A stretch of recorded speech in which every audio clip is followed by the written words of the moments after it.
In April 2023, Sudan descended into one of the most violent and overlooked wars of the modern era. As gunfire echoed through Khartoum and fighter jets bombed residential areas, the world's attention remained largely elsewhere. Yet this conflict is not isolated. Sudan sits at a strategic crossroads between Africa and the Middle East, near the Red Sea, one of the world's most important trade routes. The war has displaced millions, destabilized an entire region, and created ripple effects that directly affect Europe and North America through migration, security risks, and humanitarian responsibility. At its core, the Sudanese Civil War is not a fight between nations or ideologies, but a brutal power struggle between two armed forces inside one state: the Sudanese Armed Forces, or SAF, and the Rapid Support Forces, known as RSF. Understanding this war requires looking beyond headlines and into Sudan's long history of military dominance, broken promises of democracy, and the devastating cost paid by civilians. Sudan's instability did not begin in 2023. Since independence from British rule in 1956, the country has been trapped in a cycle of coups, civil wars, and authoritarian rule. Civilian governments were repeatedly overthrown by military leaders who promised stability but delivered repression. This pattern reached its peak under Omar al-Bashir, who ruled Sudan for nearly 30 years after seizing power in a 1989 coup. Bashir relied heavily on the military and allied militias to maintain control, especially during conflicts in southern Sudan and Darfur. These wars normalized violence as a political tool and embedded armed groups deeply into the state. When Bashir was finally removed in 2019 following mass civilian protests, Sudan stood at a historic crossroads. The people demanded democracy, accountability, and civilian rule. But instead of dismantling military power, the transition left Sudan controlled by generals, planting the seeds for the war that would follow. The Sudanese Armed Forces represent the traditional state military. Led by General Abdel Fattah al-Burhan, SAF controls the Air Force, armored divisions, and formal military institutions. Internationally, SAF is recognized as Sudan's official army, giving it diplomatic legitimacy. However, this legitimacy hides a complex reality. For decades, SAF has been deeply involved in politics and business, benefiting from corruption and economic monopolies.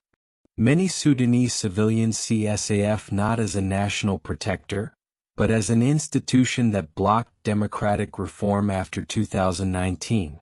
Still, SAF portrays itself as the guardian of Sudan's sovereignty, arguing that allowing militias to operate independently would turn the country into a failed state. This narrative resonates with some foreign governments, even as SAF's airstrikes have caused massive civilian casualties. The Rapid Support Forces are not a conventional army. They evolved from the Janjaweed militias, which gained international notoriety for atrocities committed in Darfur during the early 2000s. Over time, these militias were reorganized and legalized under the command of Mohammed Hamdan Dagalo, known as Hemeti. RSF operates as both a military force and an economic network, controlling gold mines, smuggling routes, and foreign business interests. Unlike SAF, RSF relies on highly mobile fighters and urban warfare tactics. Human rights organizations accuse RSF of systematic violence against civilians, including ethnic killings, sexual violence, and mass looting. Despite this, RSF presents itself as an alternative to the old military elite, claiming to support civilian rule, a claim widely rejected by Sudanese activists. The immediate trigger for war was a dispute over military integration. After Bashir's fall, international mediators pushed for a unified national army under civilian oversight. This required RSF to be absorbed into SAF. SAF wanted rapid integration to secure control, while RSF demanded a slow process, fearing loss of power and prosecution for past crimes. Negotiations collapsed amid mutual distrust. Both sides mobilized forces inside civilian areas, turning cities into potential battlefields. On April 15, 2023, fighting erupted in Khartoum. What followed was not chaos, but a war both sides had anticipated.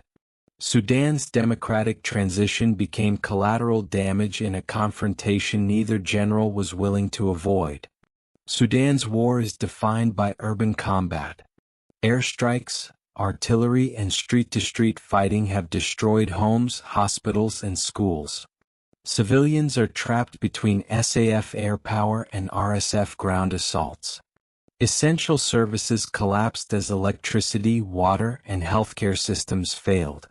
Millions were forced to flee, creating one of the world's largest displacement crises. Unlike traditional wars, there are no clear front lines. Violence spreads unpredictably, making survival a matter of chance. Humanitarian access is restricted by both sides, turning starvation into a weapon. For civilians, there is no safe zone, only varying degrees of danger. Both SAF and RSF stand accused of war crimes. RSF has been linked to ethnic massacres, especially in Darfur, echoing the horrors of the past. SAF's airstrikes have hit densely populated areas, causing indiscriminate civilian deaths. Accountability is almost non-existent. International courts have limited reach, and neither side shows willingness to investigate its own abuses. This culture of impunity reinforces the cycle of violence. For Western audiences, Sudan exposes a harsh truth. When armed groups dominate politics, human rights become expendable. Sudan's war has regional and global consequences. Neighboring countries struggle with refugee flows. The Red Sea strategic shipping lanes face increased risk. Foreign powers pursue their interests through diplomacy, arms flows, or economic influence. Western governments face a dilemma. Engaging with SAF as the official army risks legitimizing military rule, while isolating Sudan worsens the humanitarian crisis. The conflict highlights the limits of international influence when local elites prioritize power over peace. This war defies simple narratives. There is no good side. SAF and RSF are rival power centers fighting over control of the state. Both obstruct civilian rule.